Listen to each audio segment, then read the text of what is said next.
Hello. Uh, Pulled this one out today.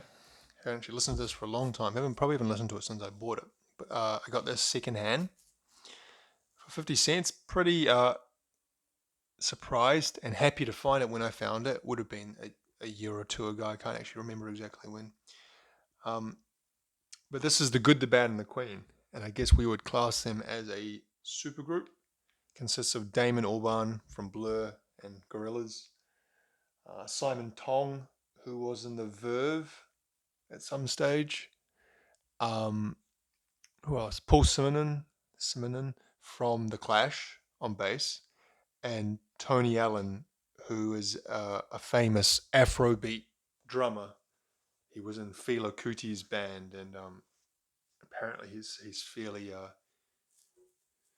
influential in drumming, and especially in that kind of drumming. Kind of came out of West Africa in the I think the 70s, and so they got together in the mid 2000s. This came out in 2007, and they formed a group and they wrote some music together, or at least I think the majority of it was written by Damon Albarn, and those guys just kind of played on it. And they called the group The Good, the Bad, and the Queen. Now this is the I guess the limited edition it says up here, and you can see this was bought at HMV. That means this was purchased outside New Zealand. It's in dollars, so I'd say it's either America, Canada, or Australia. Um, I know other countries use dollars, but at that price, 29.99. That's the kind of price you'd be paying if you're buying it in New Zealand back then. Probably Australia then, I would guess. Does it actually say something that says Australasia on the thing? If you no, I probably might do, but I can't really read it when I'm under pressure. Um, because it's not really important. So yeah, HMV 29.99 in 2007. And the reason why this is a limited edition is it's in that kind of it's made of that cardboard. What do they call that? Digipack, I think was that what I found it was called? And it's folds out, and inside you have the CD and a DVD, which I haven't watched because I think I've said before many times I don't have a DVD player anymore, and my laptop computer doesn't have a disk drive whatsoever. I don't have a Blu-ray player. I don't have a games console, which I used to have a PlayStation 3, and that had you could play Blu-rays and DVDs on that. Um, but now I got nothing, so actually got quite a few DVDs left, and no way of watching them. But I guess that's a pretty common problem. And I'm sure if I looked on YouTube, you'd find the concert footage of what this is taken from. It's here. It says here. It's 3 tracks live at the Tabernacle, and then one track of rehearsal footage, and then an interview with the band, directed by Don Letts, famous guy who's still kind of the punk scene in the UK. Um, yeah. So yeah, this is like I said, I was pretty happy to find this because when this came out, I guess I should get some back on. When this came out in 2007, I was living overseas, and I actually remember quite a lot about this because when I was living overseas, well, actually, not just when I was living overseas, but throughout, I guess, the last 20 years until it went out of business during COVID, I used to buy or borrow, sorry, just a flick of fly, uh, the magazine Q, Q magazine, which was a British music magazine, a monthly music magazine. And I thought it was the best one. Oh, I think it was better than NME or Mojo or Uncut.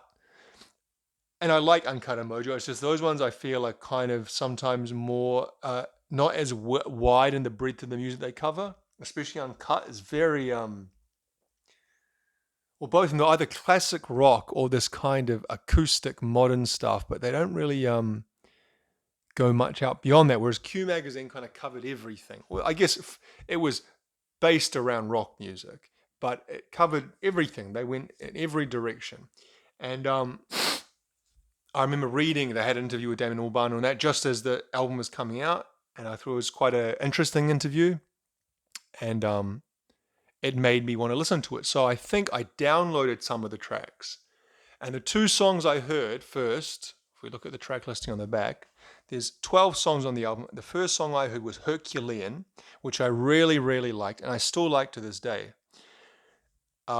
Kingdom of Doom and the title track, The Good, the Bad, and the Queen. Each one of those three songs I was quite impressed with.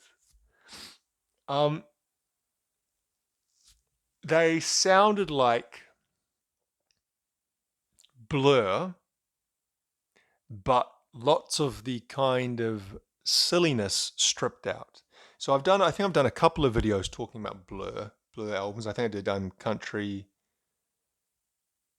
House, sorry, not Country, Great Escape, Country House is the song, and the self-titled album. I think I reviewed those two, but I said I liked Blur a lot.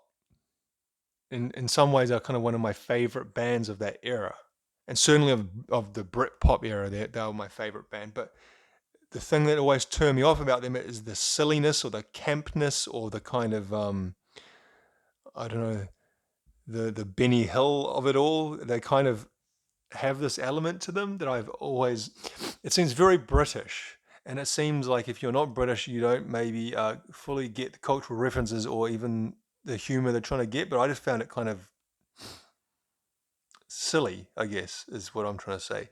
Whereas this, or those first three songs I mentioned there, I felt they took all the good bits of Blur, I guess Damon Albarn's input into Blur, and did away with that silliness, campness that I talked about.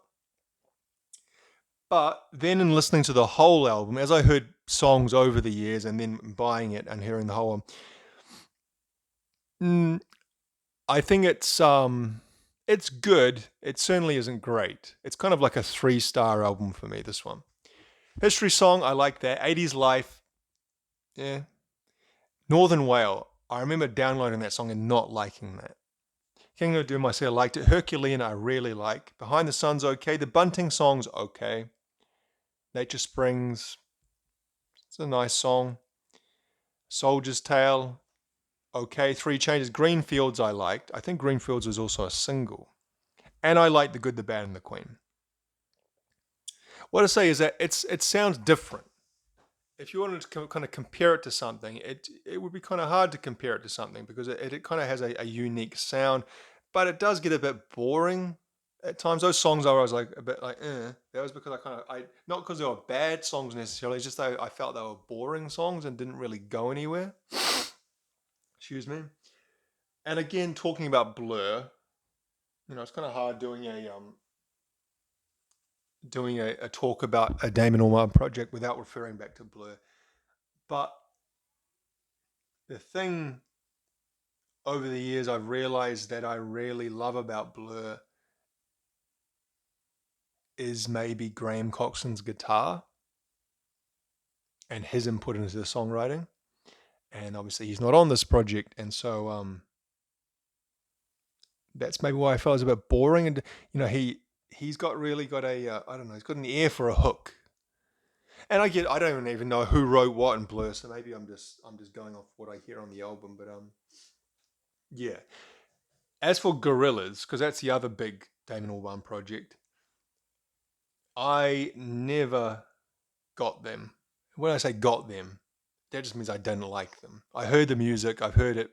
I've heard people talk about. I just saw something recently that someone was ranking albums of the new millennium from like 2000 to 2024, 23. And they did that kind of, S tier, A tier, and they were kind of doing the only S tier and A tier albums of the last 20 years, basically. And they put Demon Days, the Gorillaz album, in S tier, and I was like, "You fucking kidding me?" There's some okay songs on that, as there is on the Gorillaz albums, all of them. There's some okay songs, but certainly nothing I would even come close to approaching S tier. Like some of the albums they put in there, I think, okay, that's not my kind of thing, but I can understand why it's there. like Kanye West, for example, like his early albums. Not really my kind of thing, but I've listened to them and I can kind of understand why they would be considered to be great albums. But the Gorillaz, Jesus, is that where we're at? Where a Gorillaz album is considered? I'd say Gorillaz. I feel Gorillaz is worse. Not so worse. I'd say out of Damon Albarn's major projects, this Blur and Gorillaz is firmly in third place. Anyway, I don't know what else to say about it. So let's have a look at it. It's on the sticker here. It says limited edition CD and DVD featuring the singles Herculean. Okay, Herculean was a single, and Kingdom of Doom. DVD features live tracks, rehearsal footage, and an interview with the band. Got 4 stars on Mojo. Well, there you go. So when you hear the other guys involved in the project, like I said, Paul Simonon from The Clash, and Simon Tong from The Verve, you think, well, okay, are they going to be influential in their playing? Is it going to kind of come through what we think of when we think of The Clash or of Verve or of Afrobeat from Tony Allen? And I'd say nothing else really comes through. There's nothing in there that if you said the bassist was Alex James or some guy you found in a pub, that would sound any different to what Paul Simonon was playing. Likewise for Simon Tong. Maybe actually if I went through and listened more concertedly and to the guitar in particular, I might say, well, actually I can kind of hear some elements there of Simon Tong's playing that's a little bit unique. But on first or second listen, no. And Tony Allen's drumming, I was listening to this just recently and I was kind of time to time thinking, okay, what is there anything kind of unique about this drumming? And again, I'd have to go through and listen more concertedly to think, well, okay, I can hear Afrobeat style drumming or whatever, because I know a lot of people talk about Tony Allen as one of the modern greats. So just in quotes on Tony Allen, because I don't want to downplay or underplay who this guy is, but I don't really know much about him, but it's Fela Kuti once stated that without Tony Allen, there would be no Afrobeat. He was described by Brian Eno as perhaps the greatest drummer who has ever lived. So high praise there. Fela Kuti is someone who I did go back and try to listen to about 5 years ago. And it's not, again, like that phrase I just used before, it's not really my thing. And it's kind of really hard going into something that as massive as that and just picking out a song here or there and thinking, well, what's this? And it's kind of, yeah. The producer of this was Danger Mouse, the kind of, the DJ, the electronic music producer. He produced this. And again, what do you think of when you think of Danger Mouse? You think of his solo stuff. I've heard bits and pieces of that. He also did Niles Barkley, didn't he, with CeeLo Green? And again, there's nothing particularly here that stands out as a Danger Mouse product. So overall, I'd say this sounds like a Damon Albarn solo project to me.